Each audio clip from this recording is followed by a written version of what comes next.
Baiklah, kembali lagi bersama kami di Legia Finansial. Kali ini kita akan membahas tentang laporan tahunan dari saham Inco atau PT Vale Indonesia Tbk.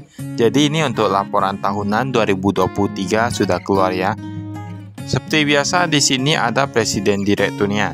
Presiden direktur yaitu Febriani Edi. Nah, ini lalu ada untuk direkturnya ada Bernardus Irmanto. Alamat kantor di Sirkuit Tower lantai 20 unit 6 N7 Jalan Jenderal Sudirman. Nah, di Jakarta ya.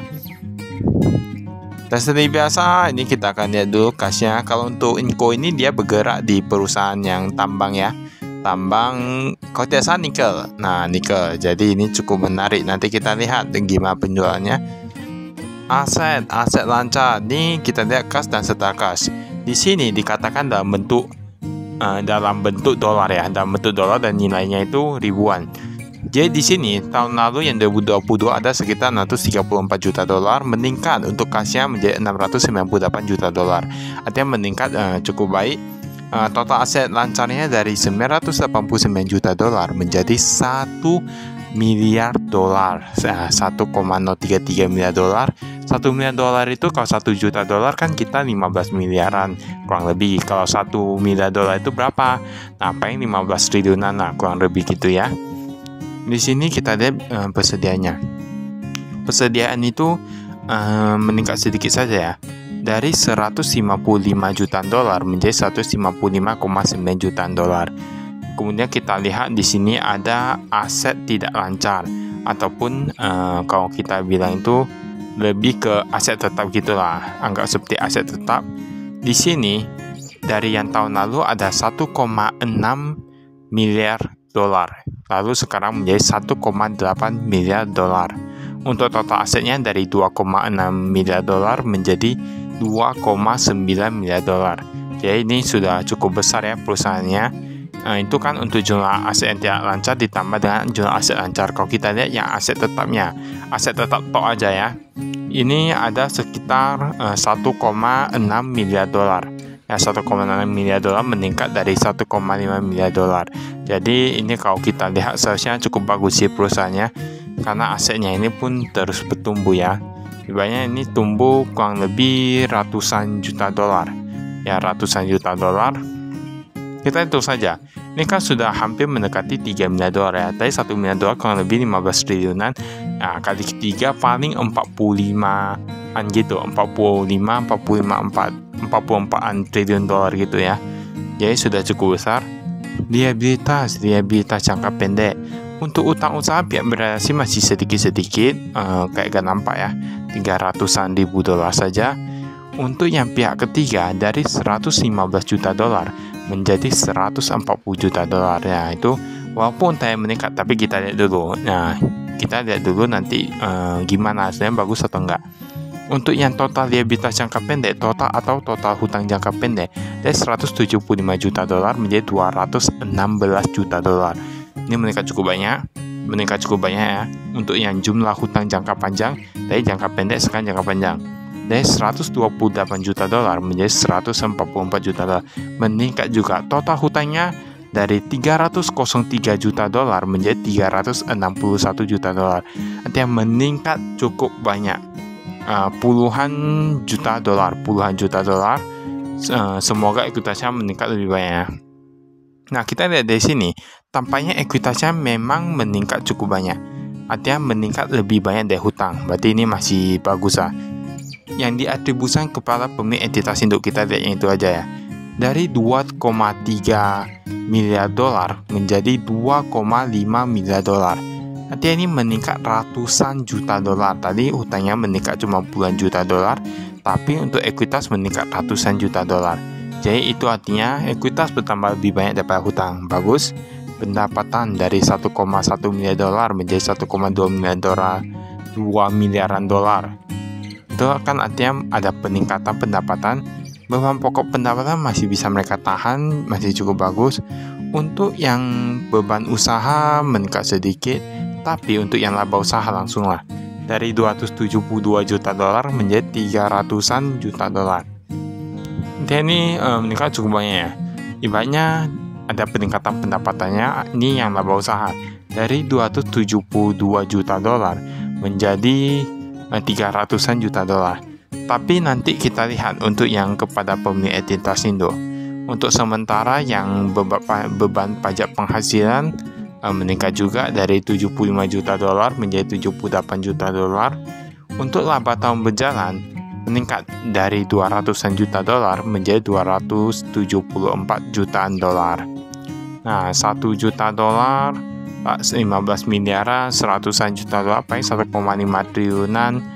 Nah, banyak mungkin dalam ratusan miliaran lah untuk yang peningkatan laba yang saham Inco ini ya, Vale Indonesia. Nah, untuk yang pemilik entitas induk tadi hampir sama dengan yang tadi laba berjalan. Jadi sudah kita katakan 274 juta dolar. Jumlah yang cukup besar dan dia meningkat. Arus kas dari aktivitas operasional, penerimaan kas dari pelanggan 1,1 miliar dolar menjadi 1,2 miliar dolar. Ya wajar karena tadi pendapatan meningkat ya. Penjualan meningkat, kas aturannya bertambah. Pembayaran kepada pemasok. Nah, ini bagus nih. Ada perusahaan yang biasanya banyak perusahaannya itu dia labanya meningkat karena dia mengurangi pembelian bahan baku. Tapi kalau kita lihat dari perusahaan ini, dia bayar kepada pemasok itu lebih banyak, tapi labanya pun masih bisa lebih meningkat. Nah, itu bagus ya.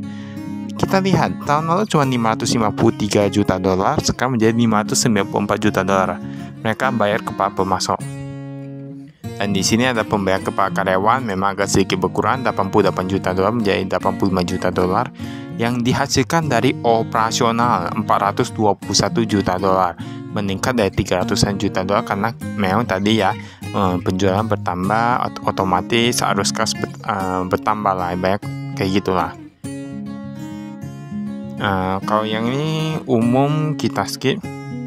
Ini ada disebutkan untuk presiden komisaris utamanya, dan presiden direkturnya gitu-gitulah.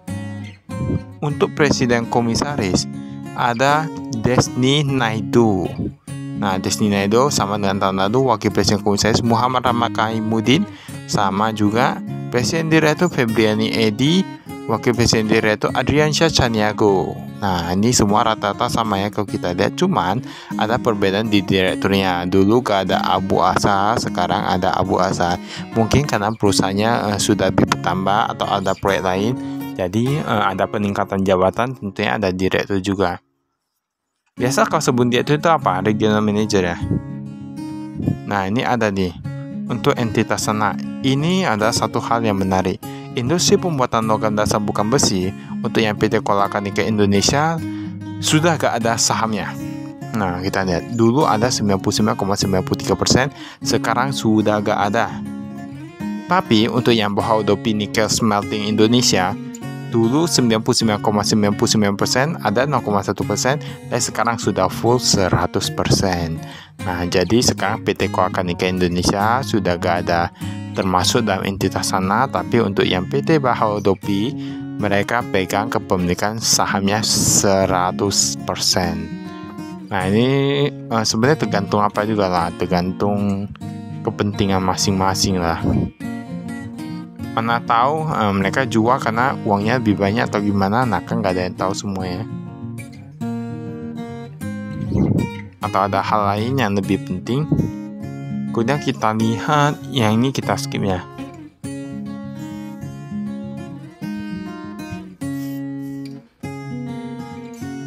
Ini kita skip.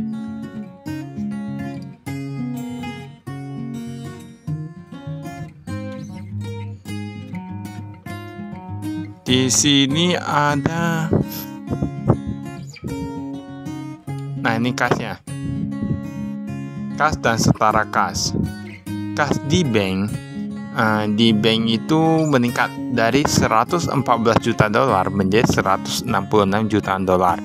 Tapi kalau kita lihat ya, untuk yang ini tunggu dulu.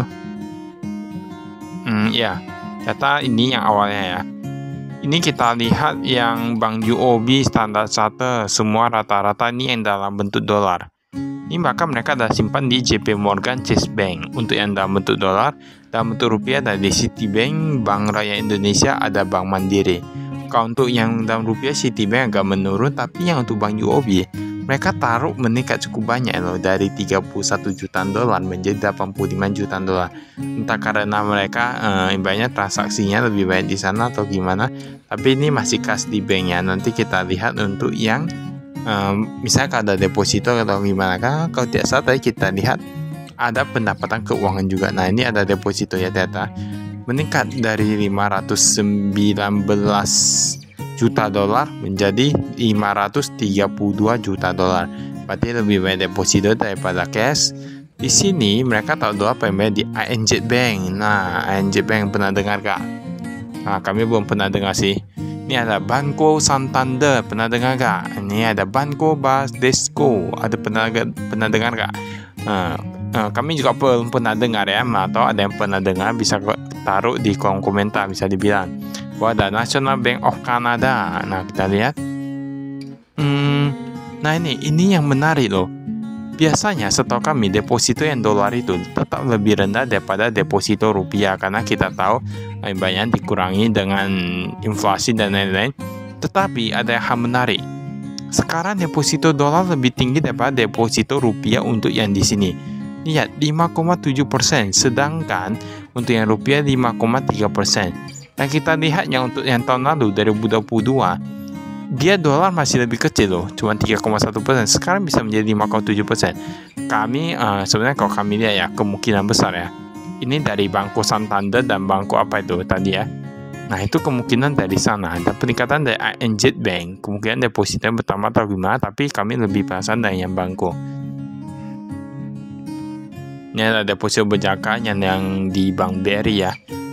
Nah, ini ada dikatakan nih, deposito berjangka yang di Bank BRI itu sebenarnya jaminan atas penerbitan penggaransi oleh bank sehubungan dan jaminan reklamasi atau penutupan tambang.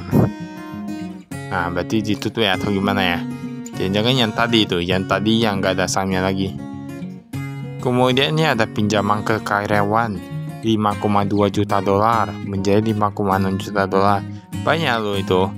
Banyak 5 juta dolar, kayak 15 miliaran, 75 miliaran, paling 80 atau 70-an gitu lah. 80-an mungkin ya. 80-an miliaran yang dikasih kepada karyawan dalam bentuk pinjaman. Entah ada bayar atau enggak ya. Karena setahu kami memang agak sulit ya untuk yang pinjam-meminjam. Persediaan nikah dan proses ada dari 34 juta dolar menjadi 26 juta dolar, barang jadi dari 22 juta dolar menjadi 22 juta dolar. Kalau kita lihat dari sini persediaannya meningkat. Tapi kalau kita lihat lebih detail, sebenarnya kita nggak boleh salah atau gimana ya. Karena mengapa? Dia meningkat itu karena bahan pembantunya meningkat. Nah, bahan pembantunya meningkat loh. Dia bukan karena yang tadi barang jadi, barang proses dan lain-lain. Bukan, tapi bahan pembantunya yang meningkat. Ya, perlu kita lihat juga ya. Ini ada investasi pada entitas asosiasi dalam kepada KNI. Nah, KNI kayaknya yang tadi ya, yang entitas sana ya. Nanti kita lihat lah. Nah, betul ternyata. Ini di sini ada. Oh, ini ada kolakan ikan Indonesia yang beda ya kayaknya. Merupakan entitas yang dikoordinasikan dan laporan konsolidasinya. Persentase kepemilikan. Ini entitas asosiasi.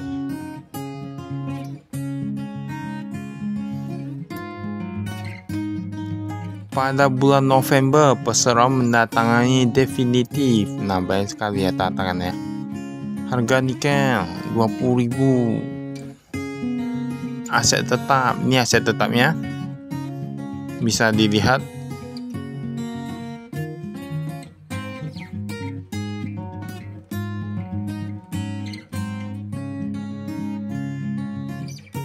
Aset tetap, pengembangan tambang dan lain-lain. Wah ini yang paling banyak aset tetap dalam penyelesaiannya 300-an juta dolar. Ini gak main-main ya angkanya. Nanti kita lihat sebenarnya apa yang lagi direncanakannya, apa yang sedang diselesaikan oleh Vale Indonesia ini. Nah ini ada yang aset tetap dalam penyelesaian. mereka ada proyek eksekusi tambang Bahodopi. Nah, kita bandingkan dulu dengan tahun lalu. Tahun lalu cuma ada 3, sekarang ada 6 ya. Ini yang ada tambah, ada proyek eksekusi tambang Bahodopi dan proyek eksekusi tambang Pahomala. Tapi itu hampir sama karena itu kan mereka sudah ada persiapan proyek Pahomala dan Bahodopi. Tapi yang mencuri perhatian kita kali ini yaitu fasilitas daur ulang debu sebesar 72% penyelesaiannya, dan itu sebesar 10 jutaan dolar. Fasilitas daur ulang debu itu gimana? Ada yang tahu gak itu gimana fasilitas daur ulang debu? Jadi itu mungkin mereka lebih jaga KLHK ibaratnya untuk lingkungan atau gimana mungkin ya. Mungkin kayak gitu. Mereka sudah menerapkan sebuah sistem yang sudah cukup bagus untuk lingkungan. Tapi nanti kita lihatlah sebenarnya itu gimana. Itu apakah berfungsi untuk produksi atau gimana. Semoga mereka bisa menghasilkan produksi yang lebih bagus ya. Ini utang usaha. Nah, itu baru loh sebenarnya yang tadi fasilitas daur ulang debu. Tapi mau bagaimanapun, walaupun itu bukan untuk produksi atau gimana, seharusnya tetap ada fungsi yang bagus sih untuk perusahaan ini ya kan. Mau untuk produksi, mau tidak. Kalau di sini untuk yang modal saham, ini kepemilikan nggak ada yang berubah ya, nggak ada yang berubah. Tapi ada abu asa, tapi ada dicoret tuh. Kita lihat saja tahun depan nanti atau yang kuartal ke-1 nanti 2024. Apakah ada muncul nanti dia dapat saham atau gimana, nanti kita lihat. Ini ada dividennya, mereka jelaskan juga. Ini beban pokok pendapatan bahan bakar minyak dan pelumas 180 miliaran menjadi 180 miliaran buah. 180 juta dolar menjadi 203 juta dolar. Artinya meningkat cukup banyak untuk yang pelumas ya. Beban pokok pendapatan seperti Pertamina Prataniaga ini ribuan dolar AS. Nah, udah tahu ya. Biaya jasa karyawan dari 6 juta dolar menjadi 9 juta dolar. Biaya pengembangan proyek, ini ada nih. Biaya pengembangan proyek, rugi pelepasan aset tetap koma bersih. Nah, ini biaya pengembangan proyek dari 14 juta dolar menjadi 13 juta dolar. Kayaknya tadi kan memang dalam saya kayak udah mau siap atau gimana ya mungkin ya. Jadi bebannya mungkin sudah agak berkurang.